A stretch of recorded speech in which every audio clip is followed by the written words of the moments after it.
The sun had barely risen when Adama stood by the riverside, holding her father's slippers in her trembling hands. Her eyes were fixed on the wooden canoe being pulled out of the water, now empty. The village elders said the boat overturned on the way to the market, swallowing both her parents with no mercy. The water had taken everything: her mother's laughter, her father's songs, their plans, their love. She was only 15, but she understood loss more than anyone else in the crowd. Her legs gave way and she fell to her knees, crying silently while neighbors whispered and shook their heads. "She has no one left," someone said. "She will need a guardian," another added. That's when Uncle Ikena stepped forward. He was her father's older brother, a well-known trader in the village. His clothes were always neat, his shoes always shiny, and his voice deep and confident. People respected him. But Adama had always felt a strange fear around him. His eyes lingered too long. His laugh never reached his eyes. Still, she had no choice.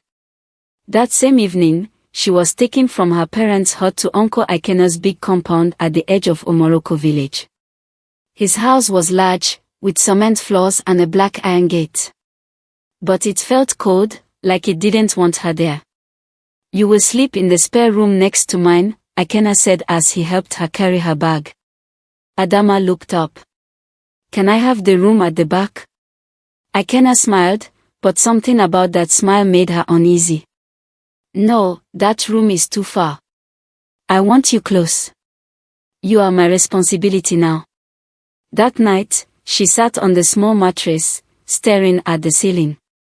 The silence in the house was loud. Her fingers clutched the edge of her mother's scarf. She didn't cry. Her tears had dried at the riverside. A little after midnight, she heard footsteps outside her door. They stopped. Then, a slow knock. Her heart stopped. "Adama," Ikena's voice came, low and soft, "are you asleep?" She didn't answer. She squeezed her eyes shut and forced her breath to slow. "I just came to check on you," he said. The door handle turned, but the door was locked.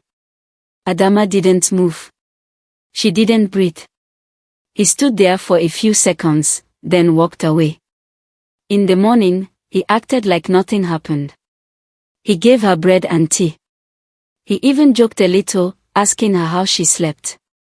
"Fine," she lied. That afternoon, when she stepped outside to walk to the village well, he stopped her. "Where are you going?" "To fetch water," she said, surprised. "From now on, you don't leave the house without telling me," he said. "It's for your safety. This world is dangerous." Adama nodded slowly. But she knew deep down, it wasn't the world she feared. It was the man holding the house key. That evening, Ikena brought her a new dress. It was bright yellow, too tight at the chest. "I saw it and thought of you," he said, his eyes scanning her body. She took it silently. That night, the knock came again. This time, he didn't speak. He just stood there. Adama pulled her blanket over her head and prayed her parents could hear her, prayed the spirits of her ancestors would protect her, and most of all, prayed the door would stay locked. Because in her heart, she knew her life had changed forever. The days that followed were quiet, but not peaceful. Adama moved like a shadow in Uncle Ikena's house, speaking only when spoken to, smiling when expected. She washed the clothes. She cooked the meals. She swept the floors. But inside her heart, a storm raged louder than thunder. Each evening, Ikena returned home from his shop in the town, bringing something for her, a ribbon, a pair of shoes, sometimes food she once loved but now couldn't touch. "You're growing into a beautiful young woman," he said one evening, handing her a silver chain. "Your father would be proud." Adama forced a small smile. She didn't believe him. Not anymore. He never let her out alone. When she asked if she could visit her friend Chika, he frowned. "No," he said firmly. "I don't want village gossip. You're a woman now." stay close to me. But Chica is like a sister. I said no. She kept quiet after that. One evening, while washing plates in the kitchen, Adama heard women passing by outside. They were singing, laughing, preparing for the New Yam festival. Adama had always danced during the festival with her mother. She remembered the joy, the beating drums, the marching rappers. Her heart ached to be free again, even just for one day. "Uncle, may I go and watch the festival from the road?" she asked gently. Ikenna looked at her. "What will people say if they see you alone? Stay home. I'll buy you yam to celebrate." That night, he brought home 2 big yams and roasted one for her. They ate in silence. Afterward, she cleaned the plates and went to bed early, locking the door behind her. But she woke up to the sound of jingling keys. The door opened. "Adama," Ikenna whispered. She sat up, heart pounding. "What are you doing here?" He stepped in slowly, holding a small bowl of bomb. "You look tired. I thought your legs might be sore. Let me massage you. Just like your father used to." "No, uncle. I'm okay," she said, pulling the covers up. "I insist." He reached for her foot, and she pulled away. "I said I'm okay," she said, voice shaking. He stared at her, his face tight. Then he forced a smile.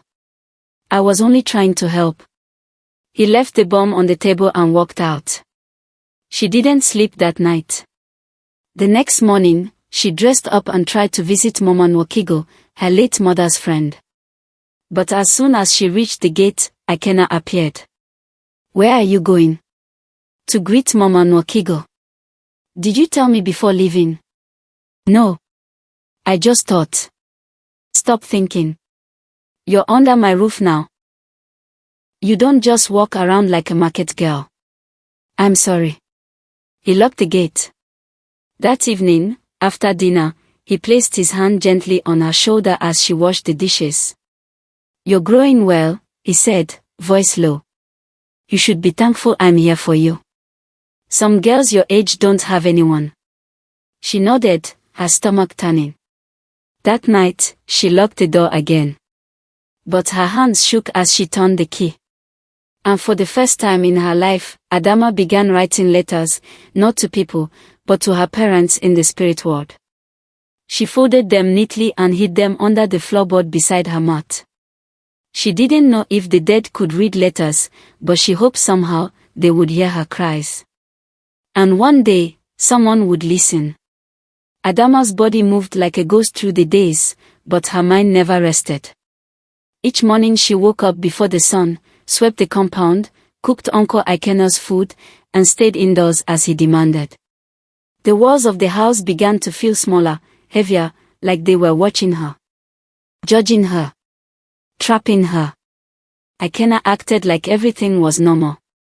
He greeted neighbors with loud laughter and spoke about being a proud uncle.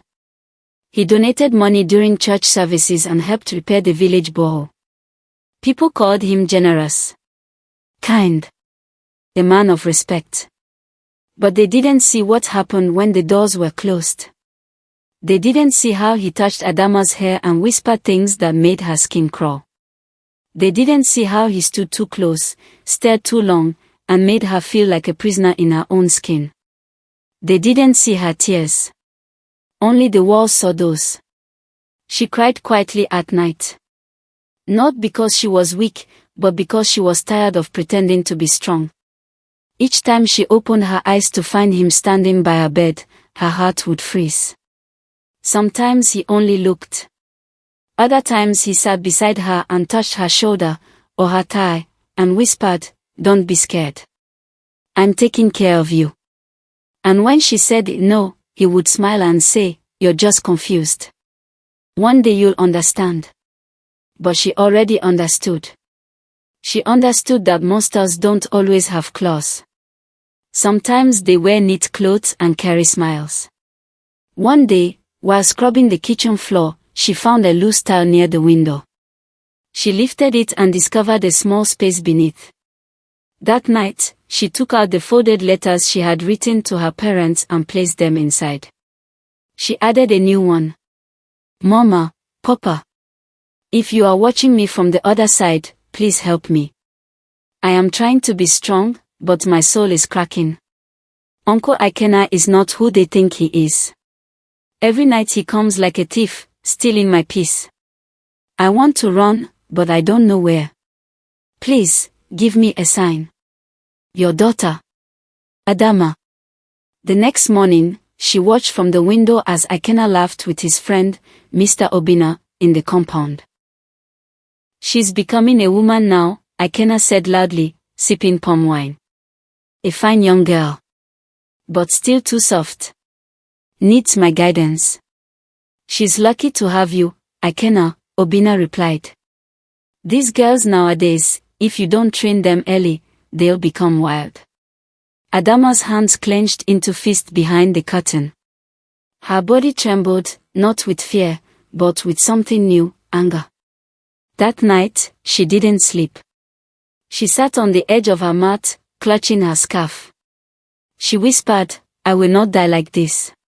She waited until the house was quiet. Then, tiptoed to the back of the compound. She had seen Ikena place an old iron key behind the firewood shed. Maybe for emergencies. She reached under the plank, and there it was. Her fingers closed around the cold metal.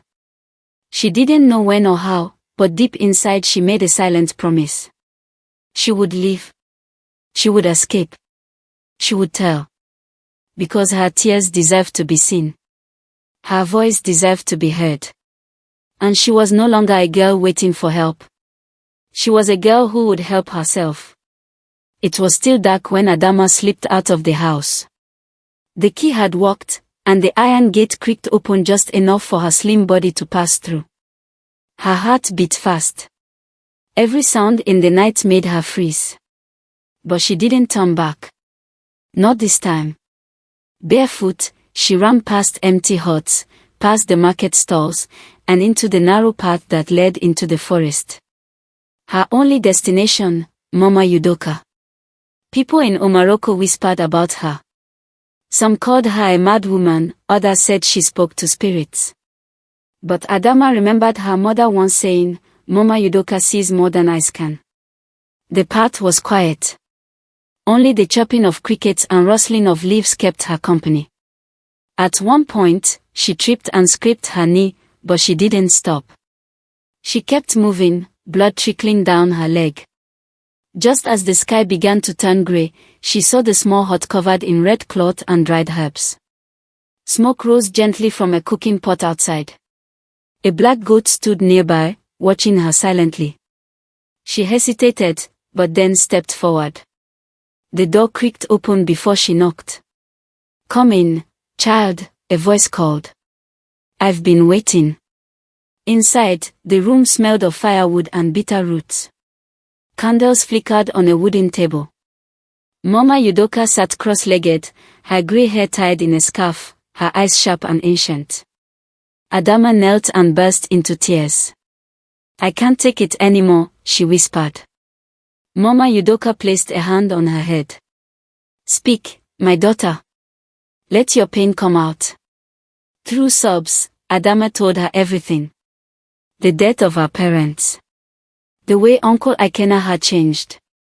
The touches, the locked doors, the threats. The things she could never say out loud in the village. When she finished, the room was silent. Mama Yudoka sighed. Your story is not new. Many girls come here in secret. Their tears water these floors. Adama looked up, shocked. Why does no one speak? Fear, the old woman said. And shame. In our land, people protect names more than daughters. But I want to fight, Adama said. I want to stop him. Mama Yudoka's eyes softened. Then you will need more than courage. You will need truth. And the truth must be heard by more than me. She stood and pulled out a wooden box. Inside were small charms, beads, and pieces of paper. What are those? Adama asked. Stories. Kept safe by girls like you. Until the day they are ready to be heard. Mama Yudoka picked a faded paper. This was from Ngozi. Your uncle was not her first. Adama's heart sank. He's done this before? Yes. And she ran too. But no one believed her. Adama clenched her fist. They will believe me. Mama Yudoka nodded slowly. Then you must speak to the Women's Council. I will take you. Later that day, they walked to the Obi Hall, where the council met once a week. The women were surprised to see Adama. She was too young to appear before them without family. Mama Yudoka raised her hand. Let her speak. Some murmured. Others frowned. But Auntie Ngozi, a widow known for her fierce honesty, stood up. If the girl has come this far, we must listen. Adama's lips trembled as she stepped forward. The room spun. Her knees felt weak. But then, she remembered the letters under the floorboard. Her mother's scarf. The scrape on her knee. She stood tall. And then, she began to speak. The next morning, the talking drum echoed across Omoroko village. GBA GBA GBA GBA GBA. It was the sound of a public meeting. The chief had summoned the elders. The Women's Council had demanded it. Adama stood behind Mama Yudoka and Auntie Ngozi at the village square. Her feet trembled, but her heart stood firm. All around her, curious eyes gathered. Men, women, children, they all came to see why the drums had sounded. Most didn't know the truth yet. They only knew that Uncle Ikena was being called out by name. When he arrived, he walked boldly through the crowd, shoulders straight, face proud. He greeted the elders and shook hands with the chief, as if it were just another meeting. Then he saw Adama. For a second, his smile cracked. The chief, a slow-speaking man with a deep voice, stood and raised his hand. We have gathered today not for gossip, but for justice, he said. A young girl has brought serious words to the ears of our council. And she shall speak them before us all. The crowd shifted. Some people gasped. Others whispered. Adama stepped forward. Her voice shook at first. But then it grew louder. Stronger. She told them everything. The nights of fear. The touches. The lies. The threats. She told them about the locked gates, the dress he gave her, the pain she had carried alone. Some of the women cried. Some looked away. A few men scoffed. She's confused, one man said. Girls today lie for attention. But Auntie Ngozi stood up. She is not the first. I was once her. The crowd grew silent. Mama Yudoka stepped forward and laid the hidden letters on a small stool before the chief. These were written to her dead parents, she said. Read them. Feel them. They were never meant to be seen by anyone, but truth has a way of rising. The chief read the letters, line by line. The elders nodded solemnly. Ikena's face turned pale. Then he spoke. This is madness, he said, raising his hands. You all know me. I serve this village. I give. I protect. Why would I harm my own niece? Adama looked him straight in the eye. Because you thought no one would believe me. The silence returned. This time, heavier. One of the elder women spoke. You have been respected, Ikena. But respect is not proof of innocence. The chief nodded. In our land, we do not punish by hearsay. But when many voices speak the same pain, we must listen. Two palace guards stepped forward. Ikena laughed bitterly. You will arrest me for this?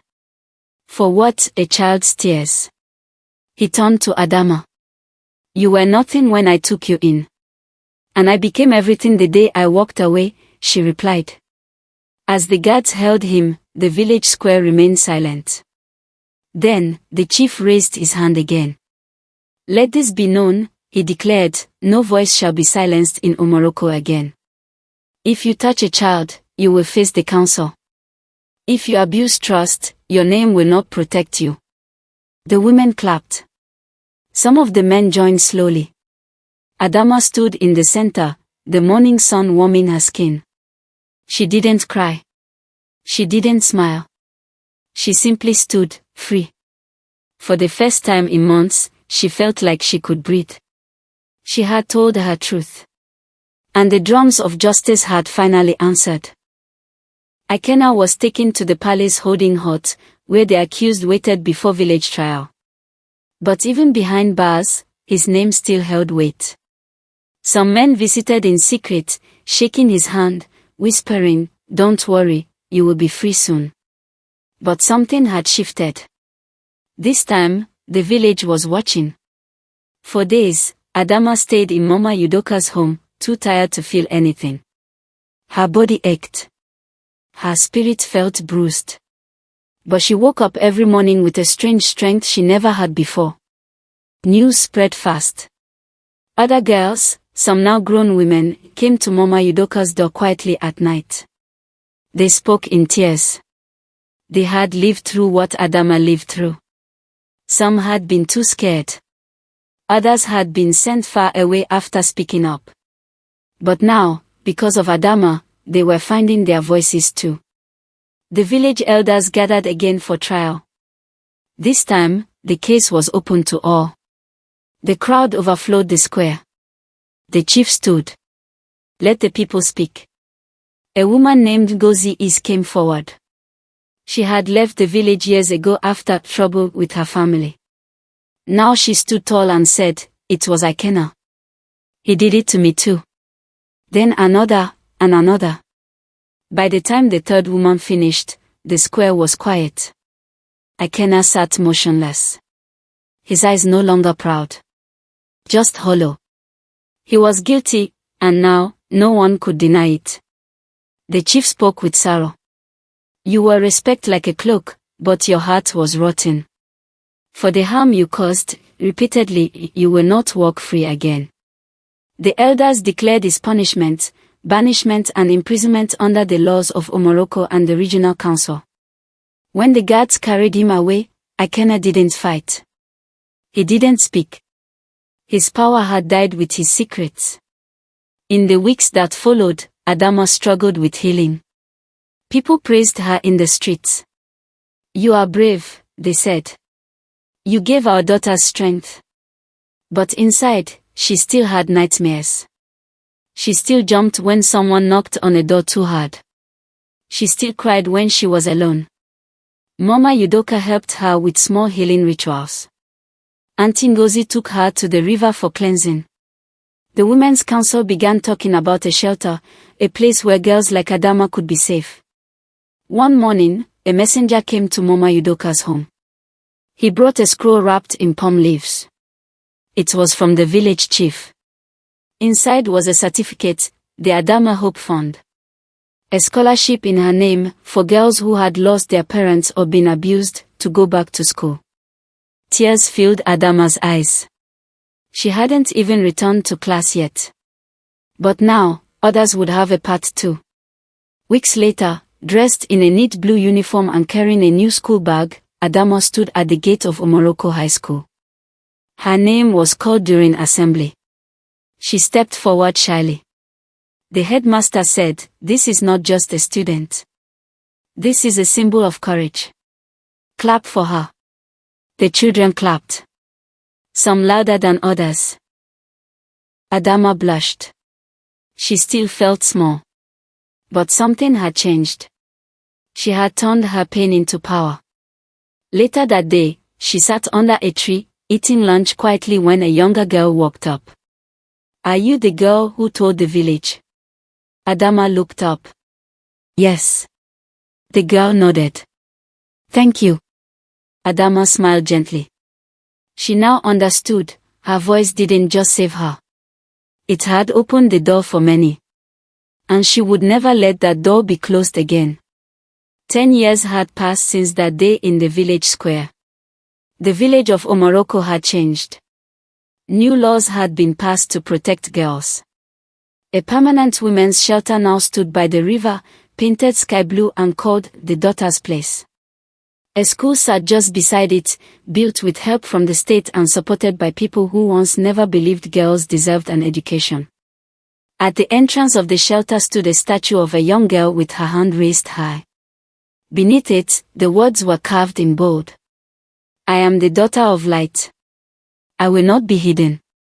Adama stood quietly before the statue now, dressed in a sleek white blouse and navy skirt. Her hair was in a low bun. Her voice was calm, her presence warm.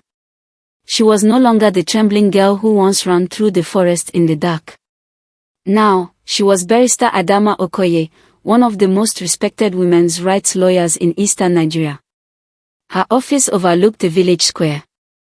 Her phone rang daily, calls from women, girls, even parents. They all wanted help. Wanted hope. And she gave it.